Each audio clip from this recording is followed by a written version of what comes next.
नमस्कार दोस्तों, सभी का स्वागत है चार्ट मोजो की नई वीडियो में। और आज के सेशन के अंदर निफ्टी ने एक बार नया हाई लगाया। और अगर हम आज का सेशन देखते हैं तो थोड़ा सा कंफ्यूजिंग बना आज का सेशन, क्योंकि मिड कैप निफ्टी के अंदर एक फॉल देखने मिला था मिड सेशन के अंदर। अगर मैं छोटा टाइम फ्रेम का चार्ट लगाऊं, यहाँ पे आप देख सकते हो कि काफ़ी एक कैंडल के अंदर हम 400-500 पॉइंट लगभग एक ही 5 मिनट में नीचे आ गए थे। तो वो टाइम पे ऐसा लगेगा कि मार्केट के अंदर फिर से शायद साइडवेज की एक बिहेवियर देखी जा सकती है। लेकिन यहाँ पे निफ्टी फिर भी स्ट्रांग रहा और लगभग हाई के अराउंड ही क्लोजिंग दी। तो बायस जैसे कि काफ़ी सारे वीडियो में हम अभी लास्ट के 3-4 वीडियो में है, थोड़ा न्यूट्रल टू माइनर पॉजिटिव है। और वो भी फिलहाल न्यूट्रल टू माइनर पॉजिटिव इसलिए, फुल्ली पॉजिटिव क्यों नहीं है, क्योंकि डाउ जो है उसने अपना एक इम्पोर्टेंट सपोर्ट अभी टेस्ट किया है। अगर ये इसके नीचे निकल जाएगा तो ग्लोबल मार्केट के अंदर वीकनेस देखने को मिल सकती है। बात करते हैं निफ्टी की, इस पे लेवल क्या देख सकते हैं। अब एक्चुअली निफ्टी आज जहाँ पे अटका है 22,700 का जो लेवल है वो एक रेजिस्टेंस का काम कर रहा है। और बेसिकली अगर आप यहाँ पे हर एक टच पॉइंट को, ये हर एक हाई को टच करोगे तो 22,700 का लेवल आएगा। अब आने वाले सेशन में मेरे हिसाब से 22,725 के ऊपर अगर निकलेगा निफ्टी तो यहाँ पे तेजी बन सकती है। 22,800 और 22,850 ये दो लेवल हम देख सकते हैं।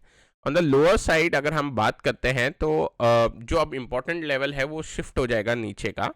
और अभी हमें ध्यान देना है 22,300 पे। अगर ये 22,300 का अगर लेवल निकल गया तो यहाँ पे मंदी हमें देखने मिल सकती है। तो 22,300 काफ़ी इंपॉर्टेंट है। 22,300 निकलने के बाद 200 से 300 पॉइंट की वीकनेस बन सकती है निफ्टी पे। बात करते हैं बैंक निफ्टी की। बैंक निफ्टी एक डोजी कैंडल के साथ ये जो इसका ऑल टाइम हाई लेवल है उधर ही ये क्लोज हो गया। अभी अगर आने वाले सेशन के लिए हम एक अंदाज लगाना चाहे तो हमें दिख रहा है कि ये ऊपर ही जा रहा है, हायर लो बनाते हुए ऊपर जा रहा है। अब डोजी कैंडल बनी है, एक आधा सेशन साइडवेज रह सकता है, लेकिन मेरे हिसाब से अब इसका अगला रेजिस्टेंस जो होना चाहिए वो लगभग 49,250 से 49,300 के रेंज में होना चाहिए, जो कि इस राइजिंग चैनल का रेजिस्टेंस बनता है इस एरिया में। ओके, अभी हो सकता है यहाँ पे डोजी बना के हम, अगर कोई वीकनेस बनती है फॉरेन मार्केट में तो हम नीचे चले जाएं। लेकिन अगर फॉरेन मार्केट सुधर जाते हैं तो हमारी मार्केट की स्ट्रेंथ बनी रहनी चाहिए। तो लेवल्स की अगर हम बात करें, वैसे आज उम्मीद थी कि 48,600-650 के ऊपर खुलेगा तो एक अटेम्प्ट कर सकता था आज अपना जो हाई लेवल है 49,200-300 का जो चैनल रेजिस्टेंस है वहाँ तक जाने का। आज थोड़ा ये डल रहा।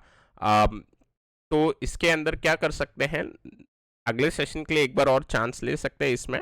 और उसमें 48,750 का जो लेवल है आज का हाई, उसके ब्रीच होने पे एक 500 पॉइंट की वो मेरे हिसाब से अपसाइड ओपन होनी चाहिए इन दी बैंक निफ्टी।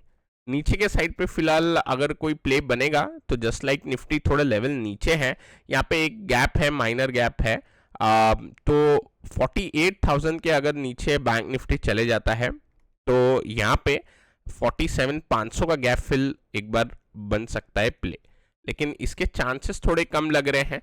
बाकी फॉरेन मार्केट के ऊपर है किस हिसाब से वहाँ पे शेपअप होता है। मिड कैप निफ्टी थोड़ा शायद ऐसा लग रहा है कि साइडवेज हो जाए।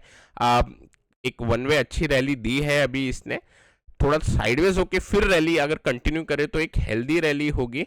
बाकी कंसोलिडेशन तो हुआ है यहाँ पे, उसका ब्रेकडाउन भी मिला और ब्रेकडाउन के बाद शार्प पुल बैक यहाँ पे देखा जा रहा है। तो थोड़ा सा अगर यहाँ पे होल्ड हो जाता है, कंसोलिडेट हो जाता है तो काफ़ी रैली के लिए अच्छा होगा। बाकी ये जो 50,000 का लेवल है, ऐसा लग रहा था हमें कि ये लेवल निकलने के बाद मिड कैप निफ्टी इस लेवल से थोड़ा पहले कंसोलिडेट होए या फिर ये एकदम एक हाई स्पीड में निकल जाए, ठीक है। पर ये यहाँ पे चौपी हो रहा है 50,000 के आसपास, तो ये उतनी कोई अच्छी खबर नहीं है। बट कोई ऐसा प्रीएम करने की ज़रूरत नहीं है। अब मिड कैप निफ्टी कब खराब होगा, 49,000 के नीचे अगर क्लोजिंग दे दे तो हम फिर समझ जाएंगे कि ये वापस से ये साइडवेज में अटकने की कोशिश करेगा अगर 49,000 के नीचे क्लोजिंग मिली तो। अब बात करते हैं, जैसे कि डाउ की हम बात कर रहे थे, यहाँ पे पुल बैक का अटेम्प्ट एक बार बन रहा है और पुल बैक आ जाता है तो अच्छी बात है। इससे हमें एक एक बूस्ट मिलना चाहिए सारी इक्विटी मार्केट को। और अगर मैं डेक्स की बात करूं तो डेक्स अभी भी स्ट्रांग है, ये डाउ के अंदर ही फॉल बनी थी, थोड़े ग्लोबल अनसर्टेनिटी भी थी, वो क्लियर होती हुई दिखाई दे रही है, तो एक पुलबैक के आसार लग रहे हैं यहाँ पे। अगर डाउ किसी भी कारण से आज 38,300 के नीचे बंद हो जाता है, फिर मेरे हिसाब से अगला स्टॉप थोड़ा 36,900 से 37,000 के आसपास मिलना चाहिए, फिर थोड़ा बेरिश मोड शायद ऑन हो जाए यहाँ पे। बॉन्ड यील्ड ऊपर आ रही है, अब इन सब का कारण क्या है कंफ्यूजन का, डाउ पे एक्चुअली वीकनेस का भी कारण क्या है, बॉन्ड यील्ड ऊपर आ रही है आपकी, और डॉलर इंडेक्स जो है वो थोड़ा साइडवेज है लेकिन ये भी ऊपर जा रहा था, तो डॉलर इंडेक्स में थोड़ी रिलीफ है, लेकिन बॉन्ड यील्ड ये अब लगभग 4.5% पे पहुंचने आ गई है, और एक टाइम पे ये 3.8% पहुंच गई थी। अब ऐसा अनुमान है कि पहले 5 रेट कट से 4 रेट कट पे आए, और 4 रेट कट से अभी 3 रेट कट पे आए हैं, तो उसी को एडजस्ट करते हुए बॉन्ड यील्ड ऊपर जा रही है। अगर फिर से जो डेटा आएंगे 10 तारीख को, अगर उसके अंदर कुछ नेगेटिव सरप्राइज देखने मिला, तो बॉन्ड यील्ड फिर ऊपर चले जाएगी। ब्रेंट की बात करें तो ब्रेंट आज एक गैप डाउन हुआ, और शायद अब ऐसा लग रहा है कि ब्रेंट ने अपना एक रेजिस्टेंस ले लिया है 92 का, आने वाले सेशन के लिए थोड़ा बहुत यहाँ पे अब कंसोलिडेट हो सकता है शायद, जैसे हमने पिछले बार देखा। अभी बात करते हैं काउंटर्स की। काउंटर्स के अंदर हम जो काउंटर डिस्कस कर रहे थे लास्ट सेशन के अंदर, तो सबसे पहले हम एक बार गौर करते हैं। हाँ, आईडीएफसी फर्स्ट पे एक अपडेट है, जैसे कि जो उसका रेजिस्टेंस है वो 85 के आसपास आएगा। आज वैसे 83.60 तक पहुंचा, एक अच्छा आज इसने एक मूव दी। हमारा जो ब्रेकआउट ट्रिगर था लास्ट सेशन में ही हमको देखने मिला था, तो एक 4-5% की मूव एक्सपेक्टेड थी राइजिंग वेज के ब्रेकआउट की, हालांकि इसके बाद और चल सकता है। तो जैसे ये 83-80 का आसपास का लेवल निकालेगा, तो फिर ये अपनी अपसाइड की थोड़ी मूव और दिखाएगा, जहाँ पे ये 85-86 का लेवल अटेम्प्ट करना चाहिए। ICICI general insurance last session के अंदर हम डिस्कस कर रहे थे इसको, वीकली चार्ट पे सच यहाँ पे कोई ट्रिगर आया नहीं है हमारे पास, तो इसको रडार पे रखेंगे। पेनेंट स्ट्रक्चर बना हुआ है, और अपार इंडस्ट्री पे भी कुछ नहीं हुआ। आज एक डोजी कैंडल बन गई, ठीक है, आज वॉल्यूम भी काफी कम थी और एक डोजी कैंडल बनी, तो यहाँ पे होल्ड होता हुआ दिखाई दिया। थोड़ा मिड कैप के अंदर आई थिंक जो सेलिंग बनी थी उसका एक नतीजा देखने मिल रहा है। दोनों काउंटर कल डिस्कस किए थे, उनमें सच कोई खास मूव नहीं थी। आने वाले सेशन के लिए 2 काउंटर है। अब क्योंकि मार्केट करेक्शन नहीं दिखा रहा, मार्केट होल्ड हो रहा है, बाहर के मार्केट भले ही करेक्शन दिखा रहे हैं, लेकिन यहाँ पे हमें बायस फिर भी एक न्यूट्रल टू माइनर पॉजिटिव ही रख के चलना होगा। तो ये काफ़ी अच्छा स्ट्रक्चर बना हुआ है श्रीराम फाइनेंस के ऊपर। अभी आप देखिए इसका चार्ट श्रीराम फाइनेंस पे कि एक राइजिंग चैनल में चल रहा है। अभी इसकी एक कमी ये है कि सेटअप तो काफ़ी एक अच्छा है चार्ट पे, ये थोड़ा अगर हम देखें तो लिक्विडिटी इसके अंदर कम रहती है। आप देखिए प्रॉपर ये चैनल पैटर्न के अंदर ट्रेड कर रहा है। एक अच्छी बात ये हुई कि इसने चैनल रेजिस्टेंस को टच करके एक सेलिंग दिखाई, इसका मतलब जो वीक हैंड थे वो वहां पे बाहर हो गए। अब नेक्स्ट टाइम 2600 का लेवल का अगर हमें ब्रेकआउट मिलेगा, तो इसके अंदर दोस्तों आपको एक अच्छी मूव की प्रोबेबिलिटी बन सकती है। तो 2600 का ये लेवल को आपको ध्यान रखना चाहिए। ये लेवल के बाद इस चैनल का प्ले बन जाएगा। अब इसको अगर हमको पता है जैसे कि थोड़ी वॉलेटाइल ज़्यादा रहता है, आप देखिए यहाँ पे क्यों हम ऐसा बोल रहे हैं, यहाँ पे जैसे टच किया और नीचे वाला अगले दिन टच कर दिया, ठीक है। सिमिलरली यहाँ पे टच होने के बाद 2 दिन में यहाँ पे टच किया, पर फिर थोड़ा टाइम लगाया, लेकिन फिर से ये नीचे आ गया। तो थोड़ी चॉपीनेस है और थोड़ी सी लिक्विडिटी कम है इस काउंटर में। एफएनओ का काउंटर है, लेकिन और लिक्विडिटी होती तो अच्छा होता। इस वजह से आपको इस रीजन के अंदर ऐसे साइडवेज वाले मूव देखने मिल रहा है, थोड़ा बड़ा विक के साथ। यूजुअली इसके विक भी बड़े होते हैं, तो इसको प्ले करने के लिए आप स्प्रेड के थ्रू काम कर सकते हैं श्रीराम फाइनेंस के अंदर, तो उससे आपका वो रिस्क है वो हट सकता है। ओके, इसका अगर पास्ट बिहेवियर देखो तो कुछ इसी तरीके से हमको देखने मिलता है। बाकी सेटअप अच्छा है, अगर उस पॉइंट को अगर हम इग्नोर करते हैं और उसको हम एज अ स्प्रेड अगर करेंगे तो इसके अंदर उतनी दिक्कत नहीं आएगी। तो श्रीराम फाइनेंस एक है, और नेक्स्ट है पीएनसी इंफ्रा। अब देखो पीएनसी इंफ्रा हमने लास्ट टाइम डिस्कस किया था, यहाँ पे हम गए कप एंड हैंडल पैटर्न दिखाई दे रहा था, लेकिन वो फेल हो गया, वो चार्ट चला नहीं। ओके, ये जो पिछली बार का चार्ट था वो फेल हो गया, तो अभी सेकेंड बार ऊपर आ रहा है। हम एक और लास्ट चांस देंगे इसको प्रूफ करने के लिए। तो अब इस बार क्या करेंगे, ये ब्रेकआउट सून तो है ही, अब पहले ये CNH कंटिन्यूएशन था, अब ये रेक्टेंगल बन जाएगा, ठीक है। तो मैं इसको एक बार के लिए हटा देता हूं और बाद में मैं अपडेट कर दूंगा। तो अब ये रेक्टेंगल पैटर्न बन गया है और ब्रेकआउट से पहले जो वॉल्यूम है उससे थोड़ा एक कॉन्फिडेंस बन रहा है।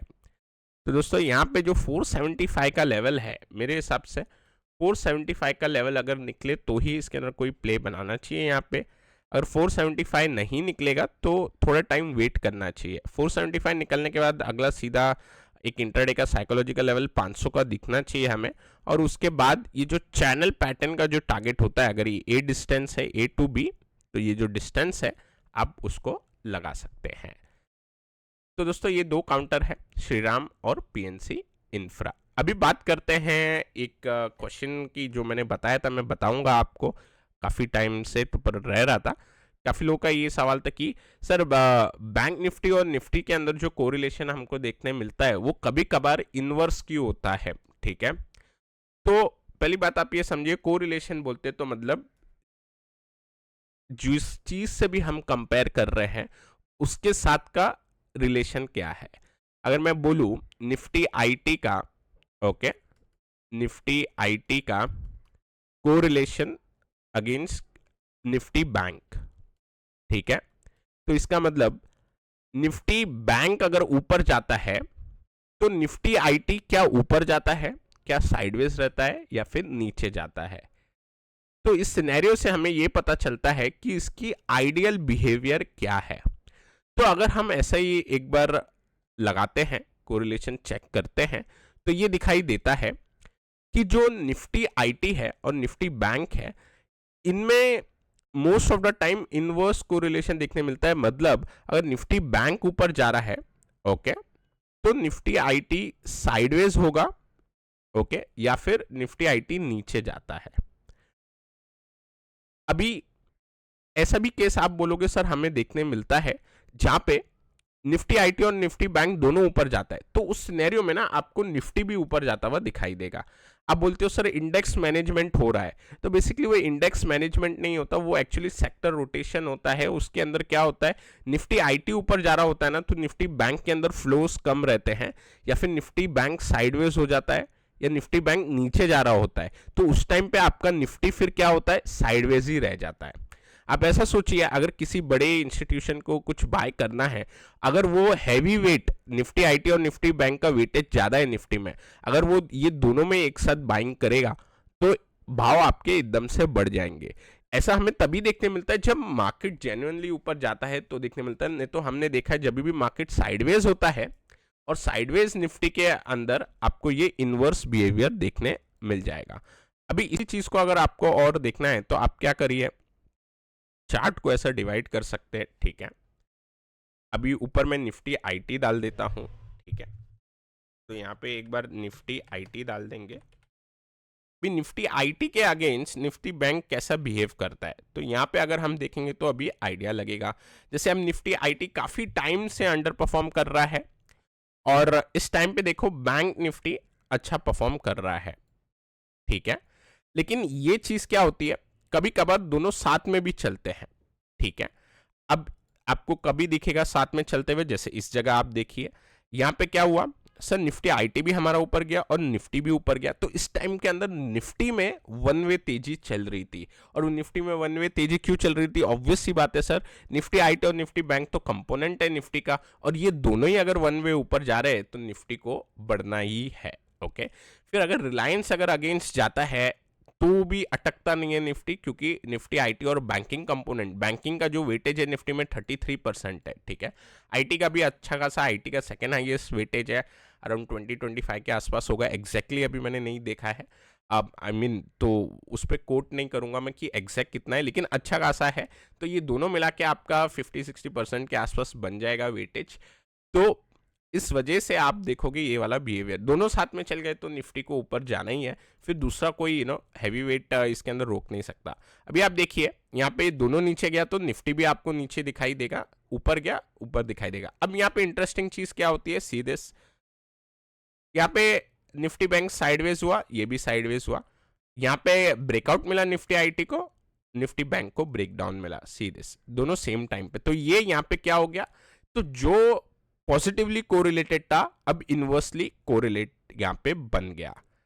तो आप बोलोगे सर तो इसका जो बिहेवियर है निफ्टी बैंक का अगेंस्ट निफ्टी आईटी, तो ये चेंज होता रहता है। समटाइम ये निफ्टी आईटी के साथ बरोबर चलता है और समटाइम ये निफ्टी आईटी के अगेंस्ट चलता है, ठीक है। तो इसको ऐसा नहीं बोल सकते कि परमानेंटली ये नेगेटिव कोरिलेटेड है निफ्टी आईटी के सामने। अभी इसको और अच्छे से आपको विजुलाइज करने के लिए आप इस इंडिकेटर का इस्तेमाल कर सकते हैं। एक सेकेंड, लेट मी कैंसिल कर लेते हैं इसको। अब यहाँ पे कोरिलेशन कोएफिशिएंट का ये डालेंगे और यहाँ पे मैं कंपेयर करना चाहता हूँ निफ्टी आईटी को निफ्टी बैंक के साथ। तो यहाँ पे आपको क्या दिखेगा, इसको अप्लाई कर देते हैं और यहाँ पे आपको क्या दिखा, सी दिस। तो ये जो 0 है इसका मतलब न्यूट्रल है, 1 है मतलब स्ट्रांगली कोरिलेटेड है, और -1 है मतलब स्ट्रांगली अनकोरिलेटेड है, नेगेटिवली कोरिलेटेड है। इसका मतलब ये है कि 1 है तो जिस डायरेक्शन में निफ्टी जा रहा है, निफ्टी आईटी जा रहा है, उसी डायरेक्शन में बैंक निफ्टी जाएगा। लेकिन -1 है तो जिस डायरेक्शन में निफ्टी आईटी जा रहा है उतने ही स्पीड से अपोजिट निफ्टी बैंक जाएगा। तो ये आपको ना बिहेवियर देखने मिल जाता है सीधे, और ये ना आपको बड़े चार्ट में नहीं देखने मिलेगा। ये जो एनोमली है वो आपको थोड़े छोटे टाइम फ्रेम में देखने मिलती है, डेली टाइम फ्रेम में ही आपको मिलेगी। ओवरऑल अगर मैं आपको वीकली या मंथली चार्ट दिखाऊंगा तो उसका आपको इतना परफॉर्मेंस में फर्क नहीं पड़ेगा। ये वीकली चार्ट है, वीकली चार्ट लगभग आपको दोनों के थोड़ा ही वेरिएशन मिलेगा, उतना ज़्यादा स्कोप नहीं। लेकिन डेली में आपको ये चीज़ काम आ जाती है। जब बैंक निफ्टी की एक्सपायरी होगी तो आप देख सकते हो, अगर आईटी के अंदर ज़्यादा मूव हो रही है तो हमको एक्सपेक्ट, और निफ्टी साइडवेज लग रहा है, आईटी के अंदर ज़्यादा मूव हो रही है तो समझ जाइए कि बैंक निफ्टी उस दिन साइडवेज टू माइनर नेगेटिव रहने की प्रोबेबिलिटी काफ़ी हाई बन जाती है। अभी आप देख सकते हो इसमें किस तरीके से ये -1 से +1 की तरफ ये जाता है। इसी तरीके से अगर आप बोलोगे सर तो जो कंपोनेंट होते हैं निफ्टी आईटी के वो तो डेफिनेटली पॉजिटिवली कोरिलेट करेंगे निफ्टी आईटी से, यस।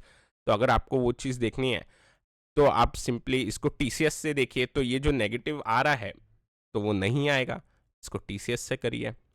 तो आप देखिए क्योंकि टीसीएस खुद ही हिस्सा है निफ्टी आईटी का और अच्छा खासा वेटेज भी है, आप देखिए ये कभी नेगेटिव आता ही नहीं है क्योंकि वही उसका कंपोनेंट है, ठीक है। तो आप देख सकते हो, और जब ये आता है नीचे इसका मतलब वो स्टॉक स्पेसिफिक मूव है। तो दोस्तों मैं आशा करता हूँ आपको ये चीज़ समझ में आ गई होगी, और इसका इस्तेमाल कर सकते हैं एक आइडेंटिफाई करने के लिए कि फिर निफ्टी स्टैग्नेंट रह सकता है या निफ्टी साइडवेज है, तो इसका यूज़ थोड़ा बहुत हो सकता है। अब दोस्तों आज के वीडियो के लिए इतना ही। मैं आशा करता हूँ आपको कुछ नया सीखने मिला होगा, और जो हमारे चैनल पे नए हैं तो उनसे मैं गुजारिश करूँगा कि आप ज़रूर सब्सक्राइब कीजिए, और जो हमारे ओल्ड व्यूअर्स हैं डेफिनेटली आप लाइक करें, दोस्तों के साथ शेयर करें। Till then take care, I will meet you in the next video.